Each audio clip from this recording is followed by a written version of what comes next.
Opening remarks.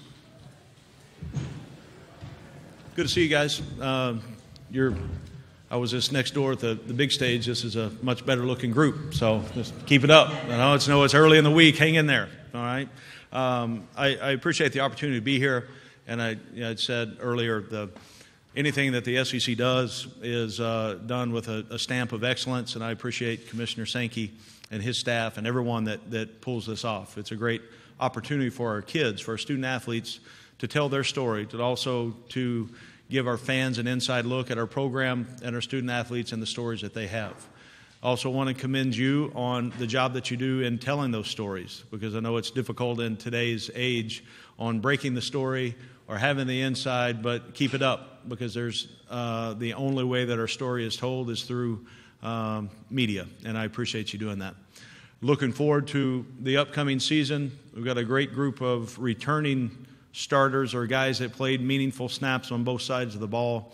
The thing I'm most excited about is the leadership and the culture within our football team. And it started with the staff that I have an opportunity to work with collectively as you work together and you lose. Time gets away from you as you get into the season. You go the off season and recruiting, and then you get into the opportunity for fall camp. And there's not many times and opportunities that I'm out in front of folks to be able to talk about how important I think our staff is. And I think the most important part of our program, leadership culture, and the people that we have in the positions at Mizzou that we do. It starts with leadership, with Jim Sturk as our athletic director, and goes all the way through. We're aligned with our vision, our belief system, and the ways and the approach that we're going to attack every day in those areas, and I'm thankful to have the opportunity to be the head coach of this group. It's going to be an exciting year.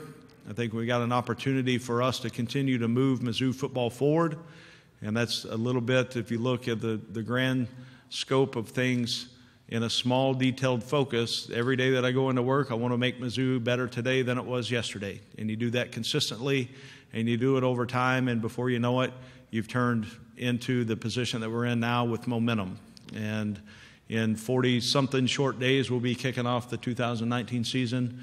I'm excited to have the opportunity to do that. With that, I'll open it up for questions. Hey, Barry, David Cloninger with the Charleston Post and Courier. You look at Kelly. In your eye, is he an NFL quarterback? Is maybe his best chance to make the NFL as a receiver, defensive back, something else?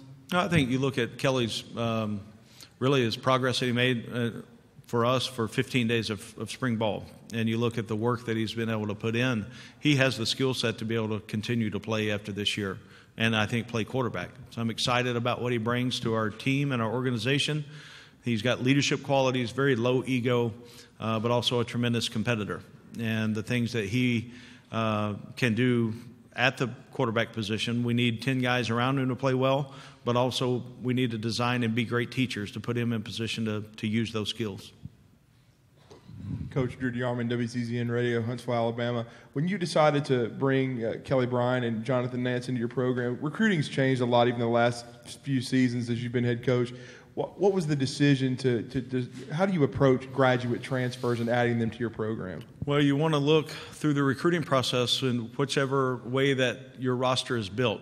Your team is built. Is it a high school developmental kid? Is it a kid from high school that steps in and plays right away, a junior college transfer, or the grad transfer opportunities that exist? I think you're always trying to advance your roster, trying to make it better in every way that you can. And with those two guys, when we were able to make contact with them and have conversation, number one, I wanted to make sure that they fit with who we are as a program, and then have them visit our place and see if they thought it was a fit. And once that both of those guys got on campus for the official visit, the way that they interacted with our team, the interactions, the way that the things that they saw, the opportunities that were there to continue their career and have an impact, I think it was a perfect match on both of those situations. We also have a grad transfer last year that finished at Oregon in 3 years, Khalil Oliver, who's all three of those guys, if I look, since they stepped on campus, they all three have maintained a 4.0 GPA, and they've all been great members in our locker room. So we've hit on those guys, and I'm excited about that. So you've got to be active in how you build your roster and also make sure that it's a fit for both sides.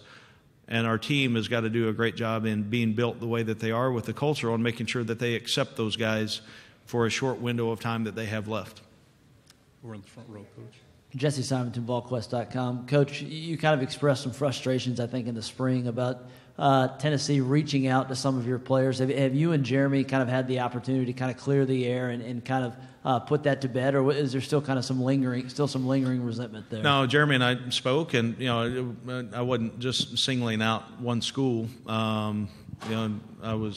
We were able to visit in person soon after that. We had meetings in Birmingham, head coaches meetings. So it was good to be able to visit and also understand how recruiting goes. So if I've got time to sit around and think about that, then I've got issues. So we're okay, and everybody's a competitor and want to build their team as good as you can build it. And when you've got good players, that's a good thing that people want them.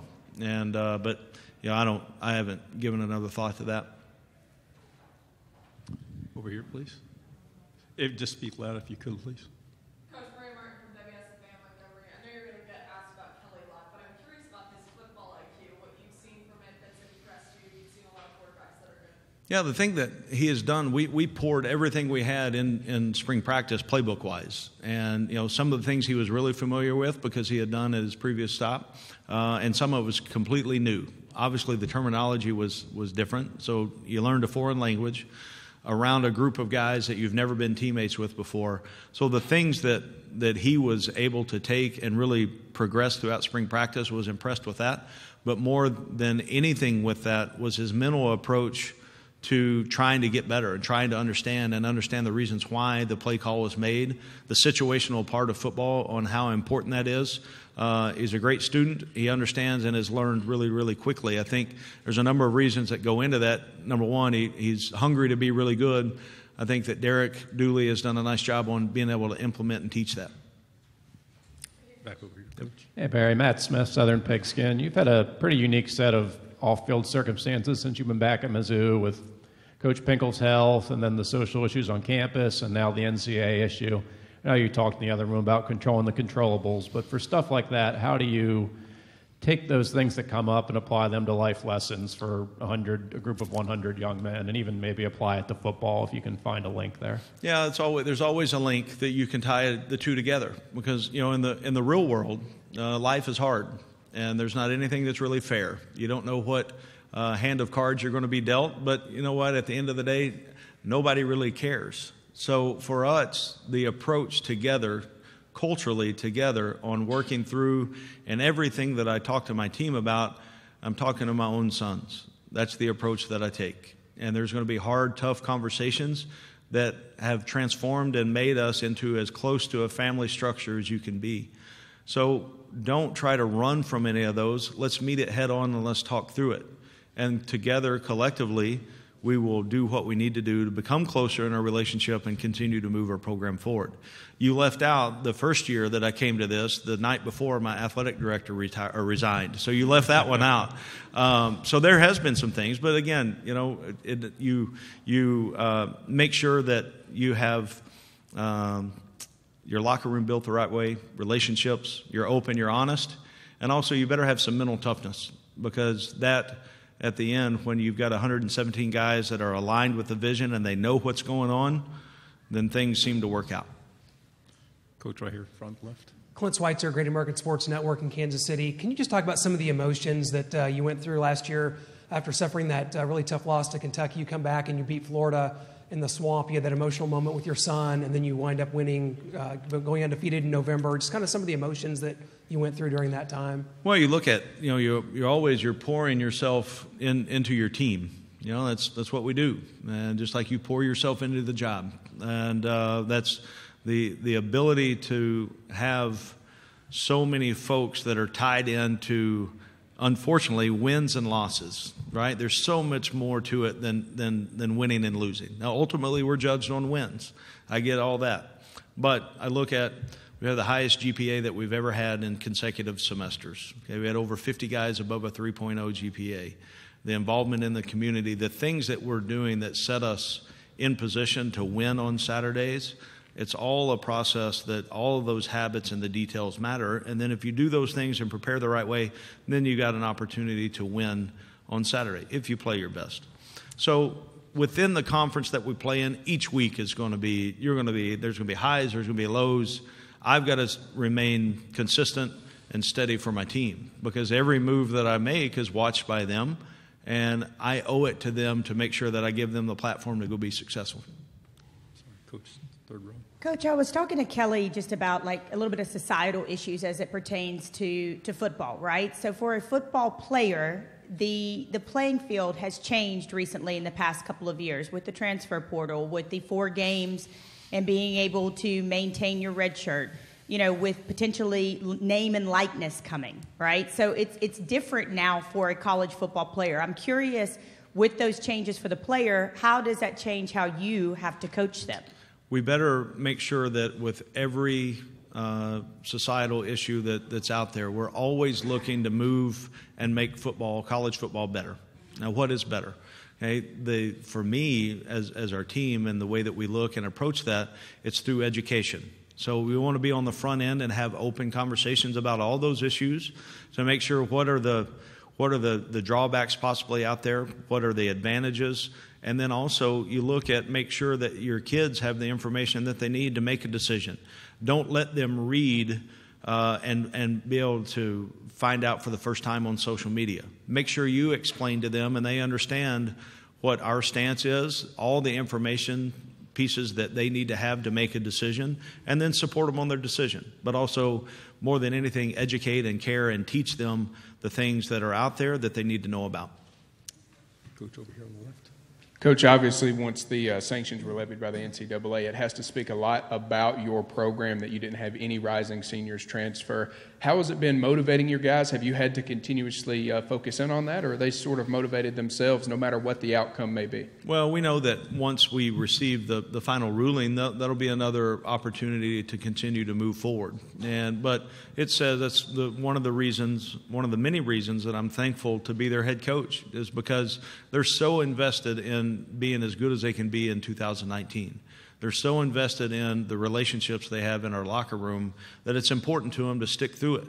It's also galvanized our fan base. It's made our team look at it as an approach. It's a little bit us against everybody.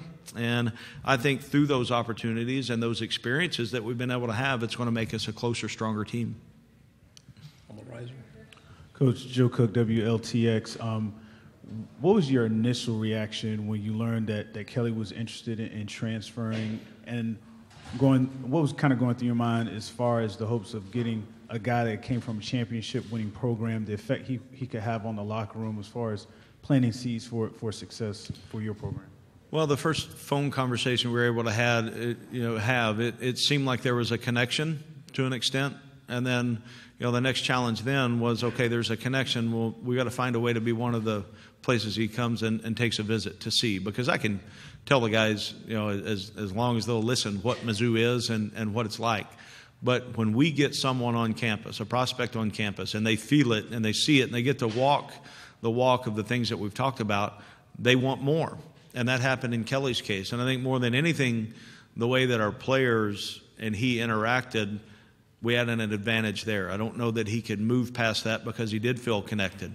And then it came down with him having to make the decision and also understanding that his window of opportunity, he had to be right, because this was so impactful for the next 40 to 50 years of his life on the decision that he was going to make. So he took a very mature process and thought out the good, the bad, the ugly, whichever way you want to look at it, and what was best fit for him. And I'm thankful that he's part of our locker room. 2 quick questions, one right here. Coach Odom, Justin McNally with WTVY in Dothan, Alabama. I know you're looking forward to that first game and don't want to look too far ahead, but a team on your schedule this year is Troy, a team that's knocked off 2 powerhouses the last 2 years. I just wanted to get your thoughts on what they've been able to build with that program and how you don't become that next victim to them. Well, I'm glad you prefaced that by focused on the first game, because that's where we're at. And the question specifically on Troy, I've got tremendous respect. Mizzou played Troy years ago. Okay, I was on the coaching staff during that time. Remember it very well. as also have watched how that program is continually wins every year. They win big games, huge games. They've got tremendous athletes. They've got great coaches. And we will have to play our absolute very best to have an opportunity to be successful that weekend. Last question on the riser. Rashad Snell, Alabama News Network in Montgomery. You go from Drew Lock, who's a pocket passing quarterback, to Kelly Bryant, who's a dual threat guy. How much, if any, does your game plans change going into this season?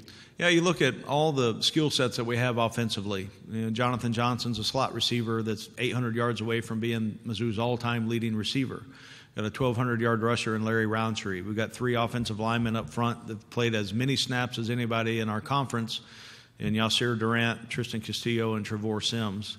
And then we've got a tight end that might be the best tight end in college football. So a lot of different ways that you're going to try to attack a defense. Kelly's skill set is going to allow us to maintain a lot of the things that we've done in the past in the vertical passing game, the intermediate game, moving the pocket a little bit as we got to last year with Drew.